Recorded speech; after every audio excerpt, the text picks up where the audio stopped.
Religion is supposed to be the means of peace, attaining peace.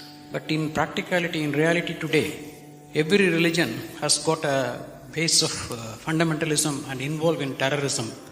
Can he not make an attempt to create a new world order where there is no religion at all?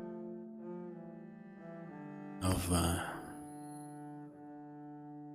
what you unfortunately know as religion in the world today is just somebody's belief systems. Somebody believes God is round, somebody believes God is square, somebody else believes he's a triangle. That's the situation, isn't it? And you must understand this. Once you start believing in something which is not yet a reality for you, you are bound to be in conflict with somebody else because somebody else is bound to believe something else. No, I believe in my God, but I am not a violent person, I will not fight with anybody. All this is just make-up. If they provoke you sufficiently, you will fight. Like, for example, let's say you believe God has 4 hands. I believe God has no hands. There are 2 belief systems. Tomorrow, out of your love for God, you put 100 feet tall statue in Coimbatore city, of course with 4 hands. But suddenly I feel so hurt. These 4 hands look so ugly because God actually has no hands, because that's my belief. So tonight I will go to that statue, I don't intend to cause any damage to your God, just to make him the way he really is, without hands. So I just cut off the 4 hands. Tomorrow what will happen to you?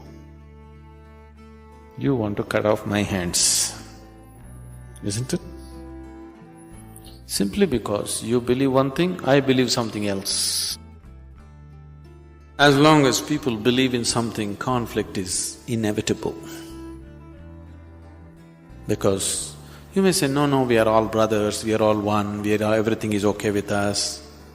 All this bye-bye stuff, when we really have to come to a point, when I believe what I believe is right, I will try to manifest it.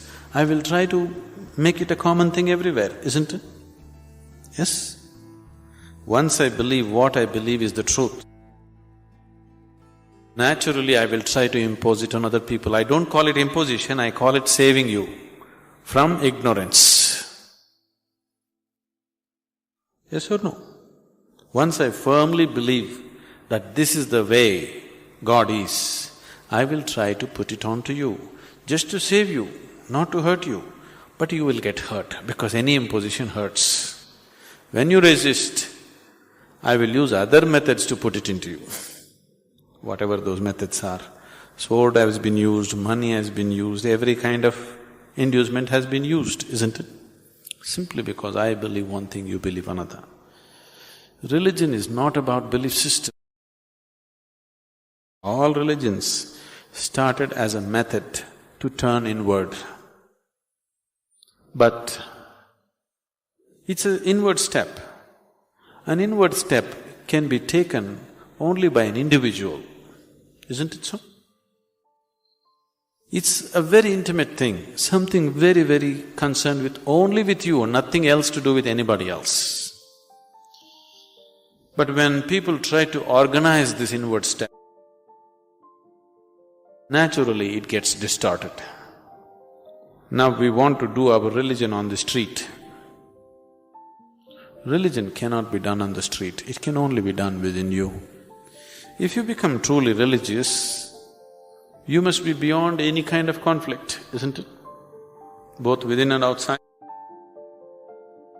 That is the whole crux of the religion, isn't it? But today religion means conflict. If you utter the word religion, you're talking generally in terms of conflict that is happening in the world, isn't it? This is because you have reduced an inward step into your set of beliefs. Because if you have to take an inward step, you have to transform yourself. If you have to believe something, you don't have to transform yourself. You can do whatever nonsense you want and still believe God is up in the heaven, isn't it? Yes? The crudest people, the cruelest people on the planet have always been talking about God, isn't it so? Yes or no? All the warmongers in the world have been talking about God, isn't it so? And God has been helping them. See, the moment you believe something, you have a new kind of confidence. It's the biggest problem. When idiots become very confident, the world is in danger. An intelligent person is constantly hesitating with life.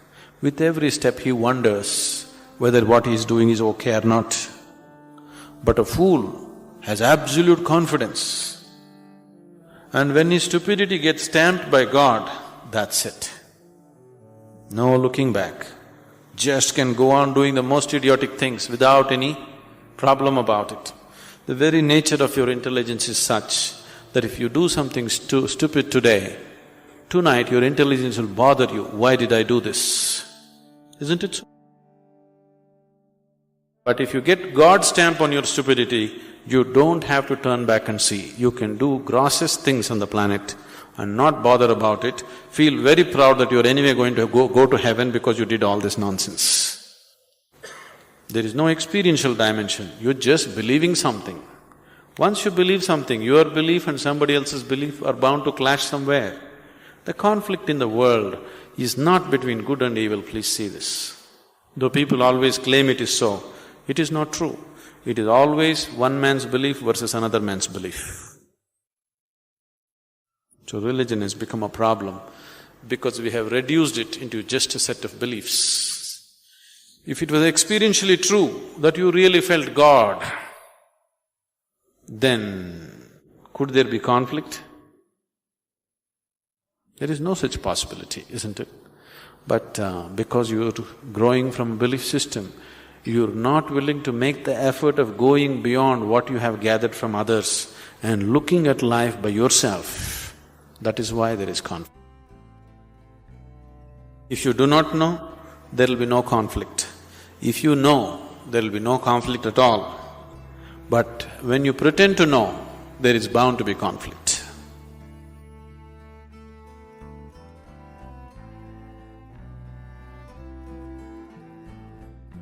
If your mind took instructions from you, would you create anxiety? Just do the simple sadhana, all of you. You can't do any other yoga. This much you can do, isn't it? You will see, half your anxiety will start settling down. Because essentially the conflict is, there are two dimensions within you. If your mind took instructions from you, would you create anxiety? No. So don't look for answers elsewhere.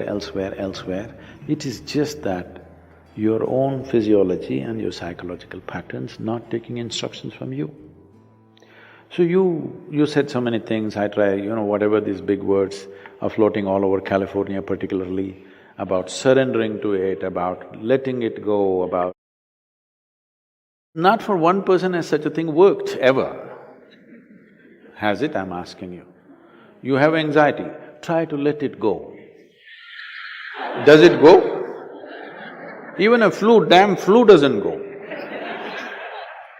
Yes or no? Even a simple cold does not go, you say go, does it go? So, let's not get into this fanciful states of surrendering, these are all words thrown around. Nobody knows what is surrender. Because when it happens, you will not know it has happened. You can't do it, I surrendered. How's that possible? So, leaving those things, essentially, as I said, you have not read the user's manual of how this works. You need to pay attention to this. The system is made in such a way, if you hold your hand like this, it'll work one way. If you do like this, it'll work another way. If you do like that, it'll work another way. It's a phenomenal process. If it was a simple thing, we could have just beaten it into shape with hammer and anvil, okay? It's too sophisticated. It's a phenomenally complex machine. One needs to pay a certain level of attention to be able to use it for what it is designed for. Otherwise, it'll get itself messed up. Now, there may be many factors, there may be genetic factors, there may be sociological factors, there may be growing up issues, various things. But do not ascribe your problems to any of those things. The important thing is just this. You are not able to have your mind the way you want it. That's the only problem you have, isn't it? The moment you ascribe it, I'm like this because my father was like that, I'm like this because my grandfather's genetics were not okay, you're finished. Because we can't change those guys now. Yes? You can't choose a different father or a different grandfather now, it's over. But you can transform this. You must understand, still it doesn't matter you have anxiety disorder. Still, if you put a piece of carrot, there is an intelligence here which can transform a carrot into a human being. That means every day a new body is being manufactured within you, isn't it? In parts, a new human being is manufactured every day. When the very source of creation is functioning within you and a new human being is constantly being created, if you take little charge of that, you can create an entire new physiological and psychological process. This happened to us some time ago. Last year, we were trekking in Tibet. I was in a tent. I was doing some work and another person was cutting an apple. One of these porcelain knives these days. So the other person around says to this person, "It's a very sharp knife, be careful." It irritates me a bit. I look like this because he's a grown man. It's a child, it's different. Then we have to watch how he uses the knife. It's a full-grown man and a knife is supposed to be sharp. If it's not sharp, why do you call it a knife? So I ignored it and continued to work. In another 2 minutes, she says again, "It's a very sharp knife, be careful." I said, "Come on, he's a full-grown man, leave him alone, he knows how to use this knife. This stupid knife can't he handle? It's not some earth-moving machinery or spacecraft or something that he doesn't know how to handle. It's a knife." He says, "No, Sadhguru, it's a very sharp knife."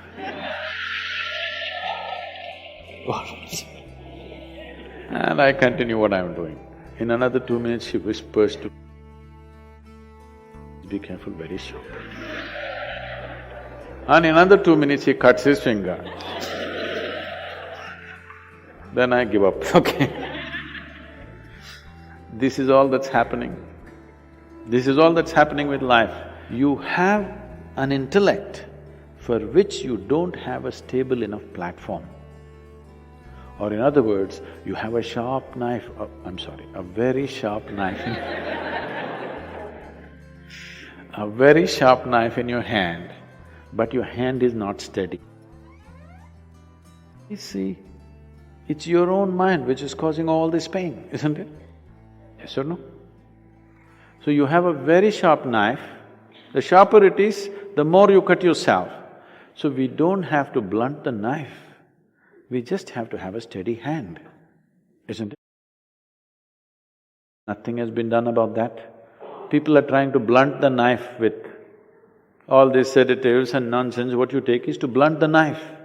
Blunting the knife is not the answer, because if you lower the possibilities of who you are, everything will be okay. If you remove half of your brain, you will be quite peaceful. Because it takes some brain to cause anxiety. If we really remove half of your brain, you will be quite peaceful and you may even be happy, actually. Nothing bothers you. You'll be okay. All right? But that's not what we're looking for. What a human being is looking for is to become limitless in some way. And if this has to happen, you have to create a steady platform. Knife need not be taken away, knife need not be blunted. Only thing is, hand needs to be steadied, isn't it?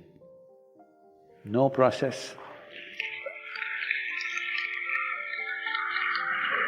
What inner engineering means, what yoga means is just this. When I say yoga, being in California, don't imagine all those impossible postures.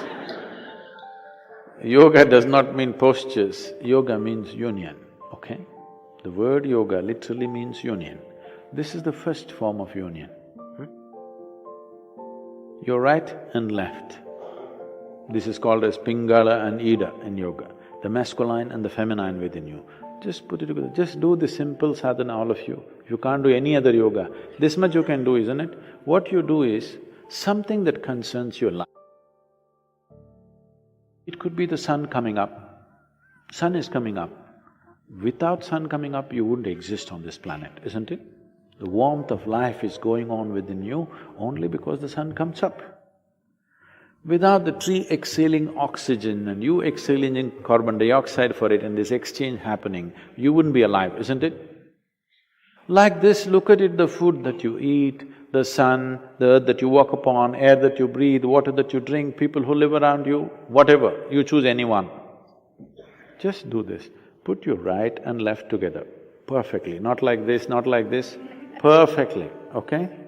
Just look at something that really matters to you. Maybe the sun, maybe the sky, maybe the cloud, maybe a tree, maybe a person, maybe a child, an animal, it doesn't matter what. Just look at it, putting your hands together for 10-12 minutes at a stretch. You will see, half your anxiety will start settling down. Because essentially the conflict is, there are two dimensions within you. I don't want to go into an elaborate description of this, because the yogic physiology goes elaborately into this. But to put it simply, even the modern medical science is telling you there's a right brain and a left brain, all right? Just put these two things together. Look at with utmost love and appreciation towards something that matters to you. It could be your wife, it could be your husband, it could be your child, a tree, a dog, sky, sun, moon, whatever. Every one of them are vital for your life, isn't it so? Yes? Whatever you can relate to.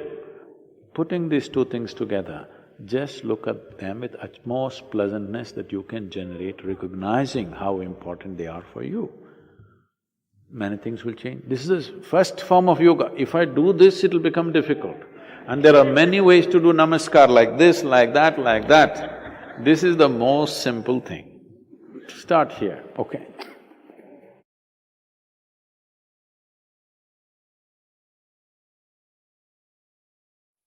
So, technology.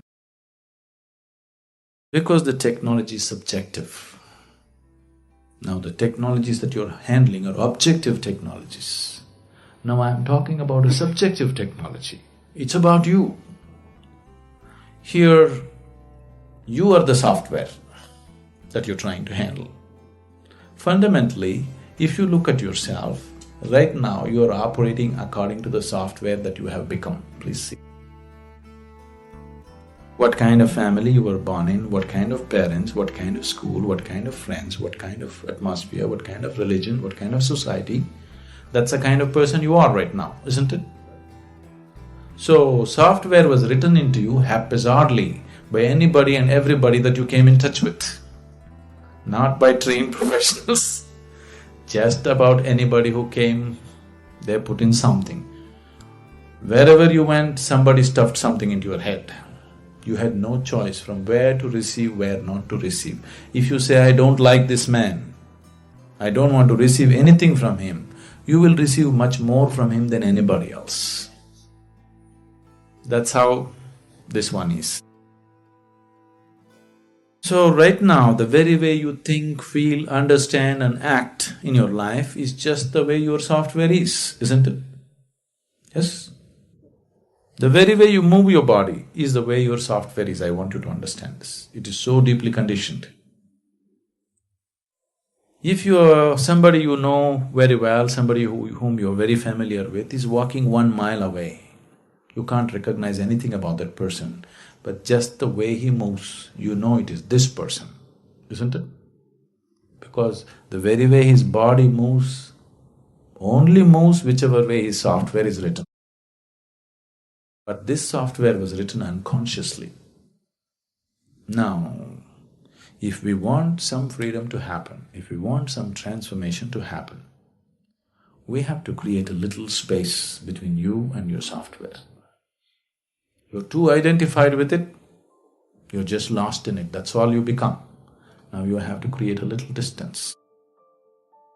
You've heard of a word called Buddha? If I say Buddha, probably you always think of Gautama the Buddha. Gautama is not the only Buddha, that's not his name. He became a Buddha. There have been thousands of Buddhas and there still are. What Buddha means is, Bu means buddhi or the intellect. Da means dada, one who is above. One who is above his intellect is a Buddha. Once you're above the intellectual process, suffering is finished in your life because all suffering is manufactured there in your logical mind. When you're into your intellect, when you're stuck in your intellect, you are a non-stop suffering human being. Wherever you put, you have a way of creating some kind of suffering. Your fears, your anxieties, your tensions, your stress. Just see, people are capable of suffering just about anything. Yes. Isn't it so?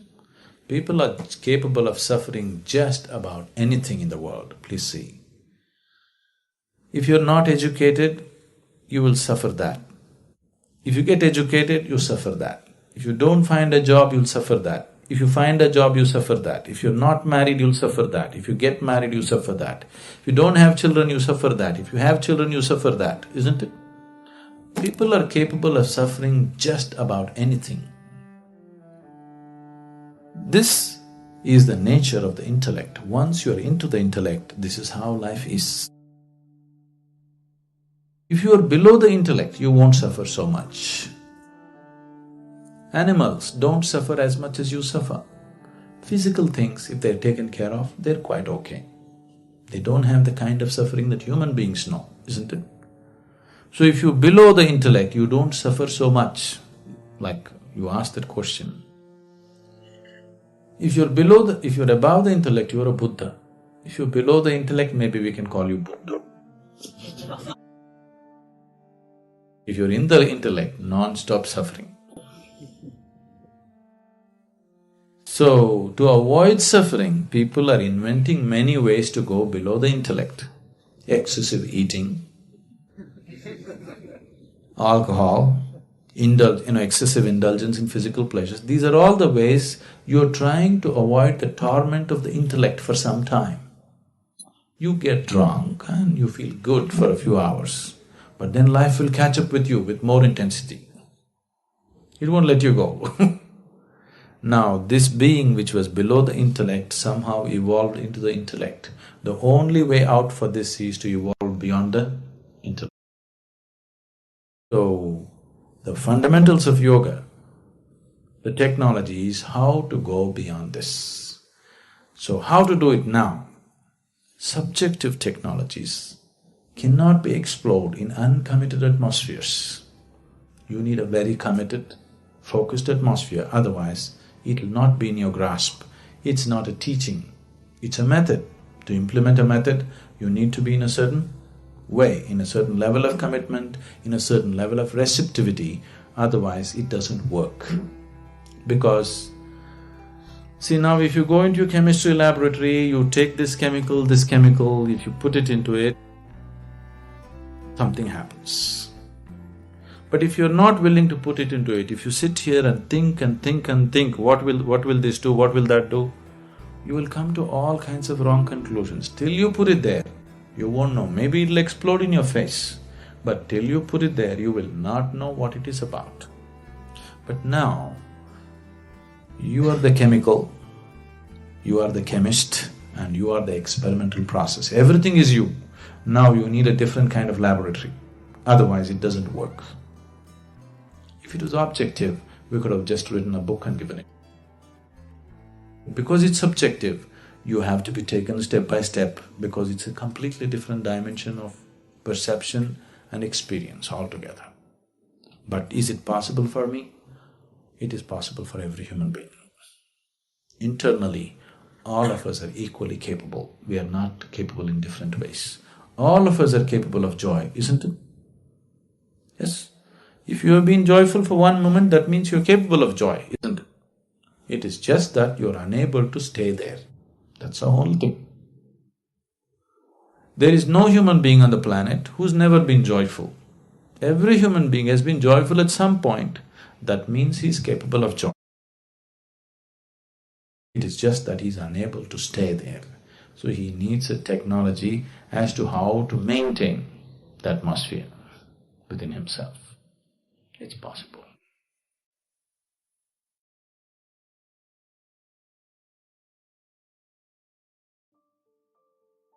For most human beings, their genius sparks once in a way. Can somebody be in the zone all the time? Of course. I can tell you one secret, but I'm on camera. There are three ways to function in a way that other people think is miraculous. So they become the great players that they are. They even mentally deciding how the other guy should act. When I've felt a real sense of joy, where there's been I guess a slight switch in my experience, or at least a different kind of experience, has been what sports people might call being in the zone. In the zone, of course, yeah. And maybe an overused expression, but at least there's an experience there where momentarily you feel a little bit as though your influence is reaching further out than your small space. See, you space. may be in the zone and throw this… what do you call that one? Which one's that? The pear. The rugby ball, yeah. It's not a ball. Yeah, it's a ball. Yeah. But it's not round. No, it's still a ball.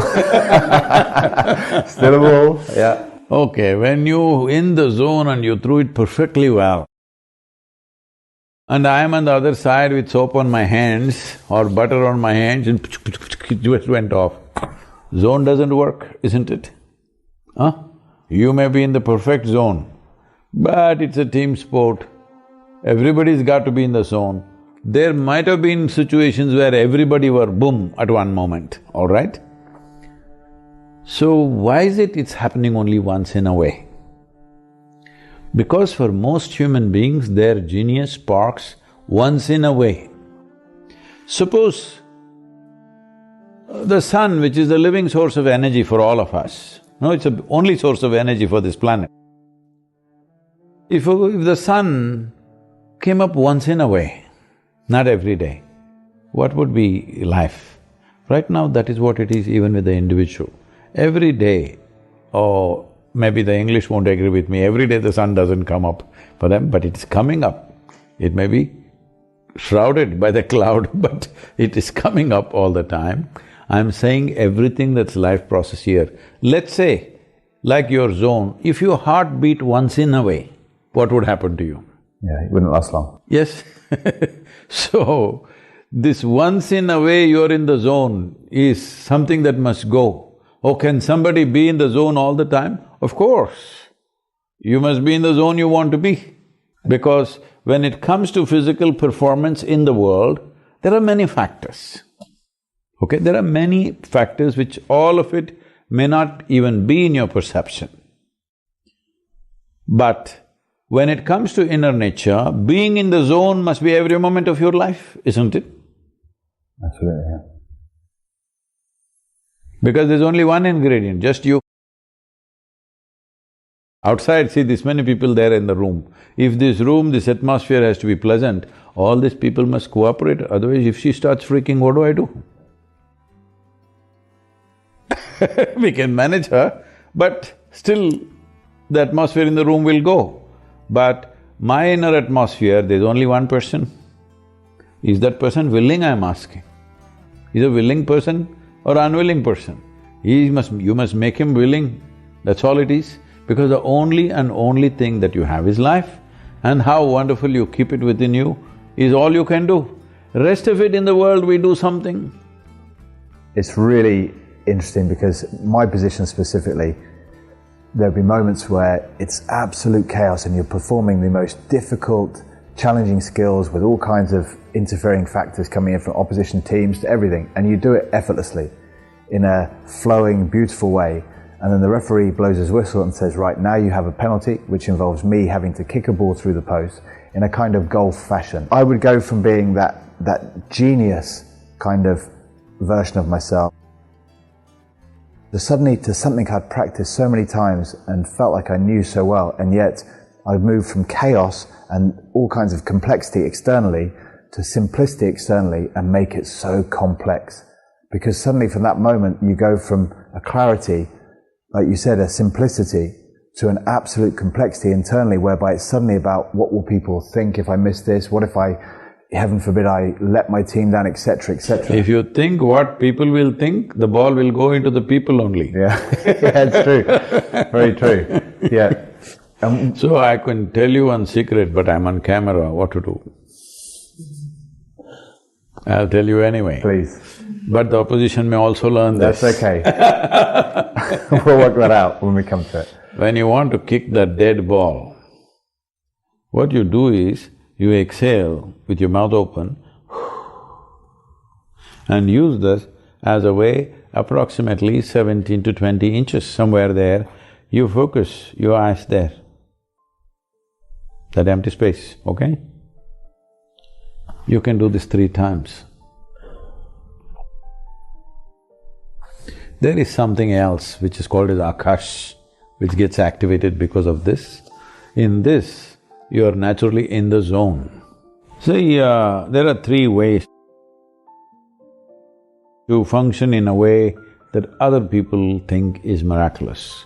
One thing is to become all body, that you don't have a mind at all, just all body.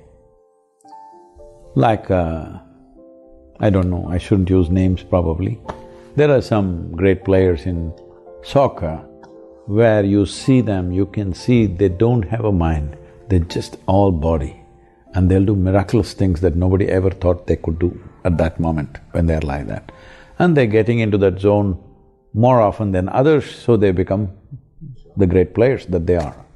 Another way is a very powerful mind which visualizes and creates what it wants. That's another way to be there, which is powerful, but I don't know how many people have the necessary discipline and focus to do that. A few do that.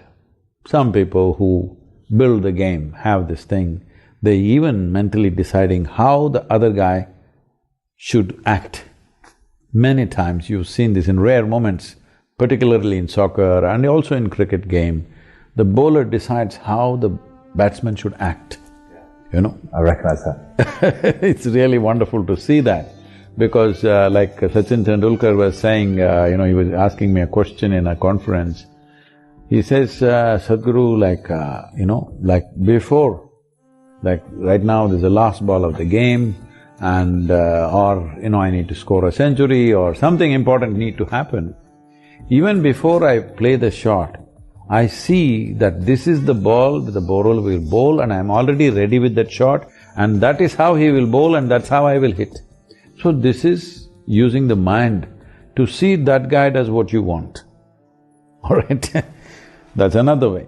Another way that I just now told you is to not worry of… Anyway, body is well trained, mind is trained for the game, don't mess with that in the game itself. That preparing the body and mind should happen before the game, okay? You don't go and train on the match pitch.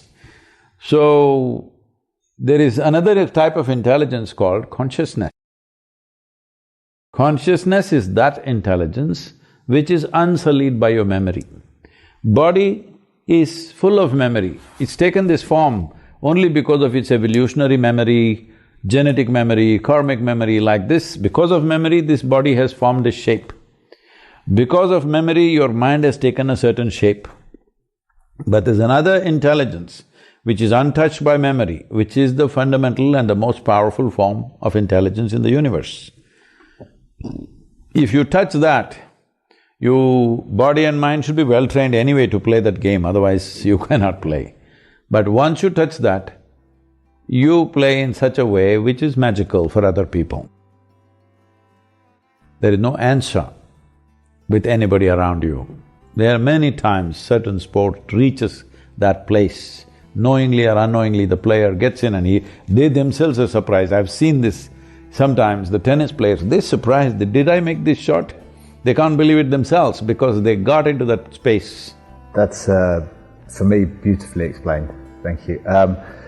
Sadhguru, thank you very much for being part of the I Am podcast. Thank you very much. So, and we couldn't wish you better with the Conscious Planet, the Safe Soul movement, and for sure we will be at The your 100 support. days. The 100 Get all days. the sports people in this country We shall push to that say message. something about soul. We shall definitely push that message for sure, and I will be involved too. Thank you very much. Thank you.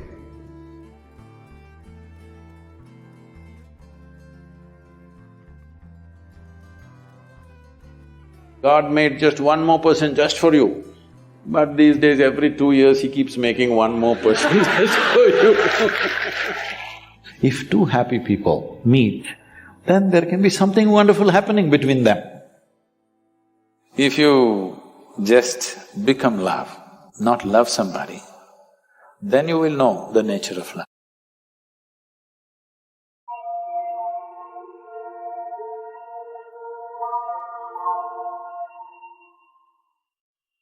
How do you know that the person you are with is the right person for you? Popular, huh? It once happened. Shankaran Pillai was at the family dinner, and when everybody settled down for dinner, he stood up at the table and announced, "I am going to marry Lucy, who's just across the street." I hope that's not the name. No. Then the father said, "What? You going to marry Lucy? She has nothing. She's like a tramp. You going to marry that Lucy?" Mother said, "What? You going to marry that Lucy?" The uncles always pitch in these kind of matters, you know. Uncle said, "What? You going to marry that Lucy? Have you seen her hair? It looks fake." The aunt, "What? You going to marry Lucy? She's always painted. You going to marry that painted woman?" The little boy, the nephew, can't be left out. He said, "You going to marry Lucy? She doesn't even know what is cricket. How can you marry her?" Shankaran Pillai stood his ground and said, "Yes, I'm going to marry Lucy." Everybody asked in one voice, "Why?" He said, "Because she has no family." There are no many opinions to battle with. So, who is the right person? I don't want to take away all the romance from your life. But let me tell you this, there is no right person on this planet. If you get into that kind of unrealistic mindset, "I have found the right person," oh, you will be soon disappointed. You must understand, there is no right person. First thing is to see whether I am the right person. Yes, am I the right person? And there are no right people on this planet. If you understand, you have your nonsense, they have their nonsense, we can adjust nonsense. Go on. First and foremost thing is, you bring yourself to your place where your experience of life is just pleasant by yourself. You're wonderful. Now, let us see what gets drawn to this one. If you're really wonderful, things will happen in every way, I'm saying. And this whole thing is an American thing, that there is a soulmate somewhere. God made just one more person just for you, but these days every 2 years He keeps making one more person just for you. Obviously, God is making too many mistakes with you. See, body needs a mate, understand? Maybe psychologically also you need a mate, understandable. Emotionally you need a mate. A soul cannot need a mate. So soul doesn't need a mate. Nor was some person made perfectly for you. okay? If you invest deep sense of involvement, something wonderful may happen. It's because of your involvement, not because the other person is fantastic. No. Even if you choose a fool, actually it's easy that way. If they're not stupid, why would they come to you first of all? No, I'm just being nasty. So, even if you choose a fool, it doesn't matter. If you involve yourself, it can turn out very beautiful. You chose the smartest person in the universe, it could be a disaster. So, do not think in terms of, whatever this made for each other nonsense. No, you choose the opposite actually. But after some time, after a little bit of time, you slowly start expecting they're just like you. This is a serious mistake. Because if one more person becomes just like you won't be able to bear with them for 2 days. Nobody is like you, and that's good. Don't look for sameness, not necessary. Because of the difference you tango, not otherwise.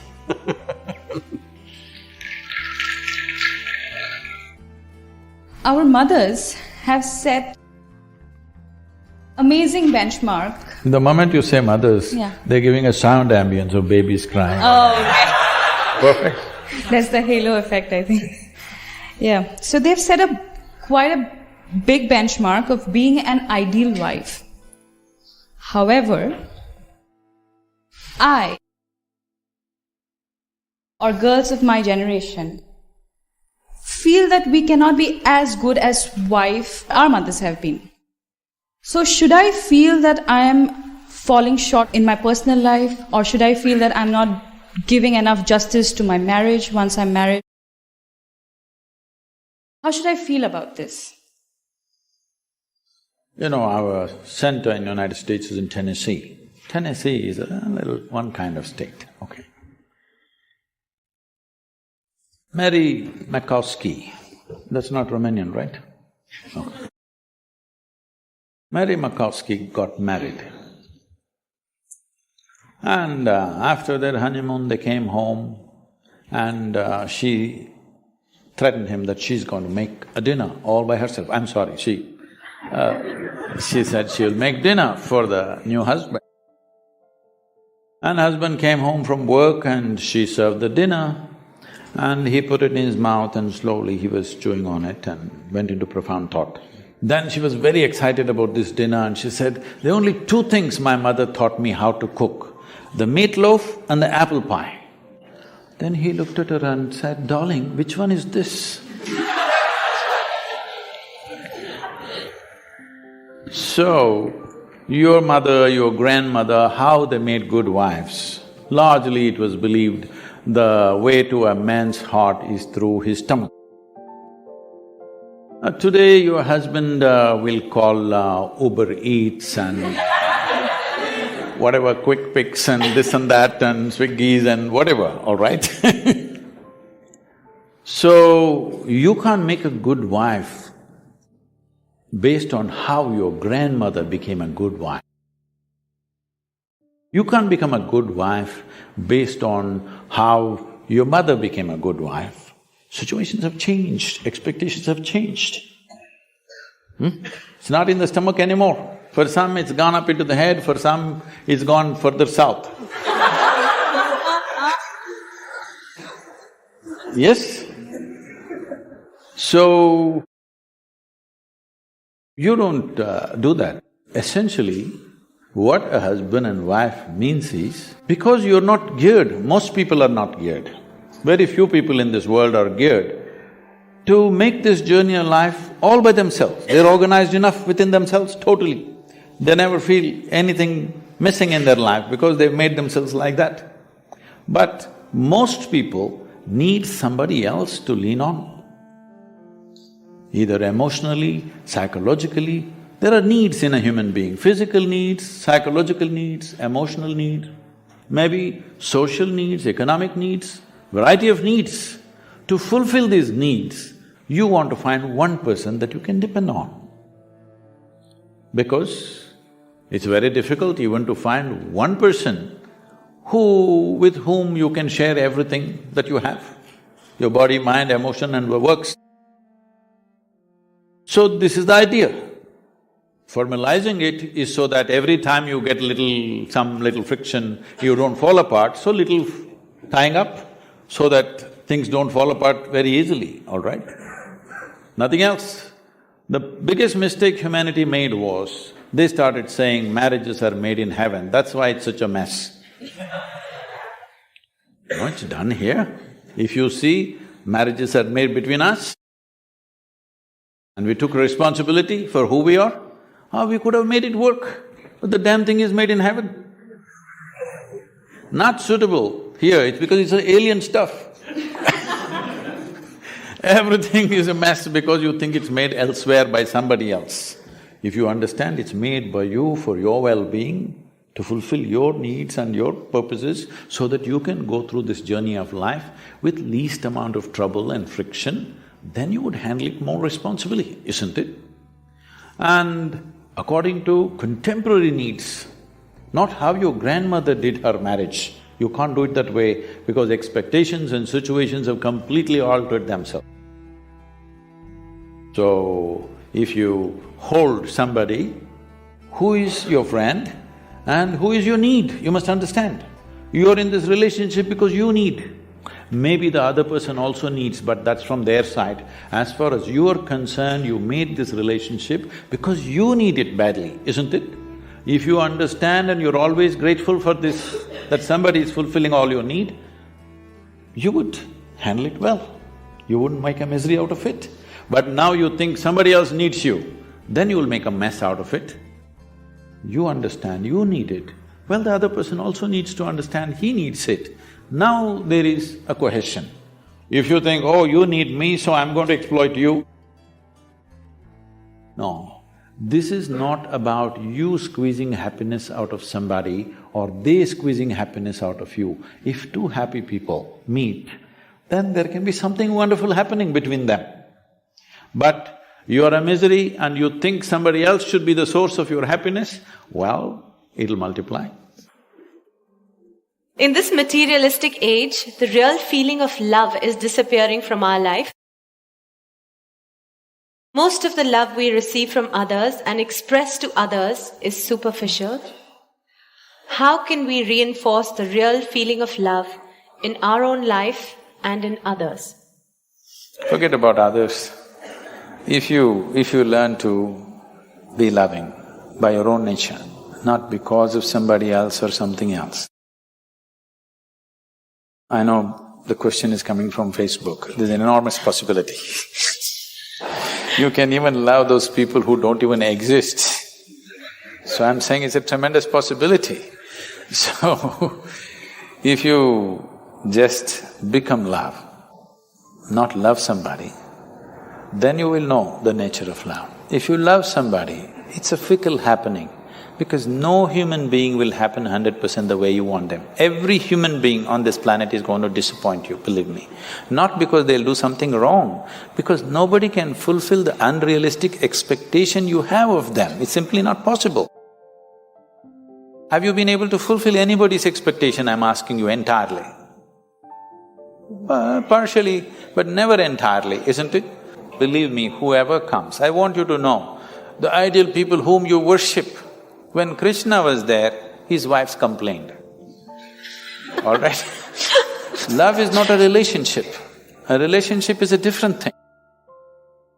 Love is a certain sweetness of your emotion. Whether you look at a tree, or a dog, or a man, or a woman, or a child, or just at the sky, why can't you look at it lovingly? Because it's not about loving the sky, it's about the sweetness of your emotion. If your emotions are sweet, whatever you look at it in a certain way. Right now you have nasty emotions, whatever you look at it in a different way. So you have always associated love with somebody. No, this is not about somebody.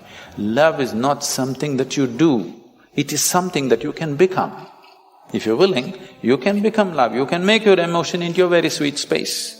If you make your body very pleasant, it becomes pleasure. If you sit here, it can be great pleasure just sitting here and breathing. If your mind becomes pleasant, we say this is joy. If your emotions become pleasant, we say this is love. If your very life energies become pleasant, we say this is blissfulness, this is ecstasy. If your surroundings become pleasant, we call that success. Now you're calling your success with somebody as love, that's a mistake. You have a success story with somebody, you're calling that love. No, that is actually success, because that needs lots of management. But for you to be loving, there is no management. If you just make your emotions sweet, your emotions are sweet and it's beautiful, be like this. It's not about anybody. If somebody comes, we can share it.